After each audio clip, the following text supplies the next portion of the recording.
আসসালামু আলাইকুম everyone, welcome back to my channel. আজকে আমি নরম তুলতুলে ডিম সুন্দরী পিঠার একটা নতুন রেসিপি শেয়ার করব। ডিম সুন্দরী এই পিঠাটা এত বেশি নরম তুলতুলে আর সফট হয় যে বাচ্চা থেকে বড় সবাই কিন্তু ভীষণ পছন্দ করবে আর মজা করে খাবে।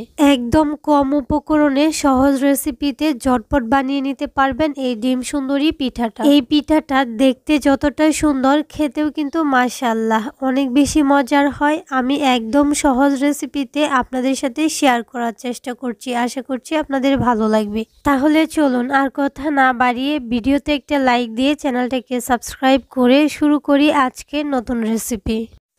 ডিম সুন্দরী পিঠা তৈরি করার জন্য প্রথমে একটা খামির তৈরি করতে হবে। তার জন্য একটা মিক্সিং বোলে আমি দিয়ে দিয়েছি 1 কাপ কুসুম গরম পানি। এখানে পানিটা কিন্তু কুসুম গরমে দিতে হবে, ঠান্ডা পানি দিলে হবে না। দিয়ে দিচ্ছি 2 চামচ চিনি আর সেই সাথে 2 চামচ দিয়ে দিচ্ছি ইস্ট। এখন যেটা করতে হবে, ইস্ট আর চিনিটাকে একটা উইক্স দিয়ে পানিটার সাথে খুব ভালোভাবে মিশিয়ে নিতে হবে। মেশানো হয়ে গেলে আমি এটাকে ঢাকনা দিয়ে ঢেকে 5 মিনিটের জন্য রেস্টে রেখে দেব, যাতে ইস্টটা খুব ভালোভাবে অ্যাক্টিভ হয়ে যায়। 5 মিনিট পর আমি ডোটা তৈরি করব। তার জন্য এখানে দিয়ে দিচ্ছি আটা। আমি কিন্তু প্যাকেটের আটাটা নিচ্ছি, চাইলে ময়দাও নিতে পারেন। স্বাদ মতো লবণ দিয়ে দিচ্ছি। অল্প অল্প আটা দিয়ে কিন্তু আমি ডোটা তৈরি করব। পরে কতটুকু আটা লাগছে আমি কিন্তু মেজারমেন্টটা বলে দিব। এখন আমি হাত দিয়ে খুব ভালোভাবে একটা ডো তৈরি করে নিচ্ছি। এই ডোটা কিন্তু সেমি হার্ড হবে, এত শক্ত না আবার একদম নরমও না। আমি একটা বোর্ডে নিয়ে খুব ভালোভাবে এটাকে ময়ান দিয়ে নিচ্ছি। এখানে 1 কাপ পানির জন্য প্রায় 2 কাপের মতো কিন্তু আটা লাগছে। আর এটাকে খুব ভালোভাবে 4 থেকে 5 মিনিট সময় নিয়ে কিন্তু ময়ান করে নিতে হবে। ডোটা কতটা পারফেক্ট হয়েছে এটা দেখে নিশ্চয়ই বুঝতে পারছেন। এখন একটা আমি বড় সাইজের রুটি তৈরি করে নিব। একদম পাতলা একটা রুটি তৈরি করব। এখানে আমি একবারেই কিন্তু ময়দাটা নিয়ে নিচ্ছি রুটিটা বেলার জন্য। তবে আপনারা চাইলে একদম কম দিয়েও কিন্তু বেলতে পারেন। তবে একটু বড় সাইজের রুটিটা যেহেতু তৈরি করব, আমি একবারেই নিয়ে নিচ্ছি যাতে রুটিটা নিচে না লেগে যায়। দেখেন রুটিটা কিন্তু একদম রেডি হয়ে গেছে। এখানে লাগবে একটা ডিম আর দেখেন আমি ডিমটাকে ফেটিয়ে নিয়েছি আর একটা সিলিকনের ব্রাশ দিয়ে আমি কিন্তু এটাকে ব্রাশ করে নিচ্ছি। চাইলে কিন্তু হাত দিয়েও কাজটা করা যায়। সম্পূর্ণ রুটির উপর কিন্তু আমি এটা দিয়ে দিয়েছি। দেখেন খুব ভালোভাবে এটাকে ব্রাশ করা হয়ে গেছে। এখন যেটা করব, আমি উপরে কিছুটা ময়দা ছড়িয়ে দিচ্ছি। আমি এখানে একটা চাকনির সাহায্যে এভাবে চেলে চেলে আটাটা দিয়ে দিচ্ছি। তবে আপনারা চাইলে কিন্তু হাত দিয়ে ওই কাজটা করতে পারেন, তবে এইভাবে দিলে কিন্তু খুব সুন্দরভাবে দেওয়া যায়। এখন যেটা করব, একটা পাশ থেকে এই রুটিটাকে রোল করে নিব। এই কাজটা আপনারা দেখে বুঝে নেবেন। আশা করছি এটা সবাই পারবেন, এটা আসলে বলে বোঝানোর মতো কিছু নাই। একদম আলতো হাতে কিন্তু আমি এটাকে রোল করে নিচ্ছি। আর সেই সাথে আপনাদেরকে একটা রিকোয়েস্ট করছি, যারা আমার চ্যানেলে আজকে নতুন আছেন, যদি আমার রেসিপিগুলো আপনাদের কাছে ভালো লেগে থাকে তাহলে প্লিজ চ্যানেলটাকে সাবস্ক্রাইব করে পাশে থাকা বেল আইকনটা অন করে দিবেন।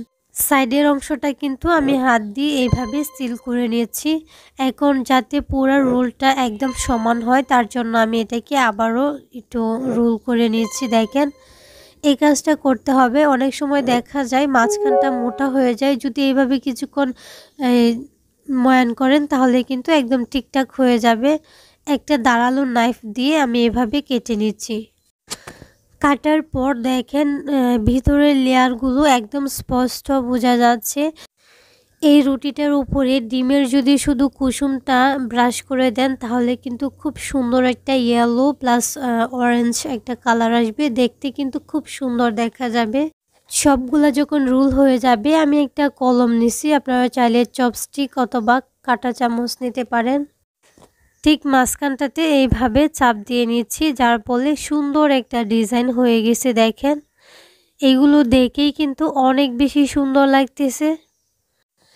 এদিকে আমি একটা স্টিলের চাকনি নিয়েছি আর এর মধ্যে কিন্তু প্রথমে তেল ব্রাশ করে নিয়েছি, না হলে কিন্তু এগুলা সিদ্ধ হওয়ার পর ভাপিয়ে নেওয়ার পর কিন্তু উঠানো যাবে না।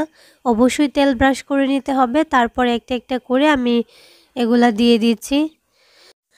আর এইদিকে চুলায় একটা পাতিলে আমি পানি গরম করে নিয়েছি। এখন এটার উপরে চাটনিটা বসিয়ে একটা ঢাকনা দিয়ে ঢেকে দিব 10 মিনিটের মতো। 10 মিনিট মিডিয়াম আঁচে এগুলাকে রান্না করে নিছি। আর দেখেন কতটুকু ছিল আর কতটুকু হয়েছে, মাশাআল্লাহ অনেক বেশি বড় হয়ে গেছে, একদম তুলতুলে নরম আর সফট। এই পিঠাগুলো একদম ঠিকঠাক হয়েছে কিনা, ভিতরে কাঁচা আছে কিনা সেটা বোঝার জন্য একটা টুথপিক দিয়ে এভাবে দেখবেন। যদি টুথপিকটা একদম ক্লিন আসে তাহলে বুঝবেন হয়ে গেছে। আর এখন এটাকে নামিয়ে নিচ্ছি। দেখেন কতটা নরম তুলতুলে হয়েছে, আপনারা দেখে নিশ্চয়ই বুঝতে পারছেন। একদম তুলতুলে নরম আর খেতে কিন্তু মাশাআল্লাহ অনেক বেশি মজা হয়। অবশ্যই একবার হলেও এটা ট্রাই করে দেখবেন, একদম কম উপকরণে। আর রেসিপিটা কিন্তু খুবই সহজ।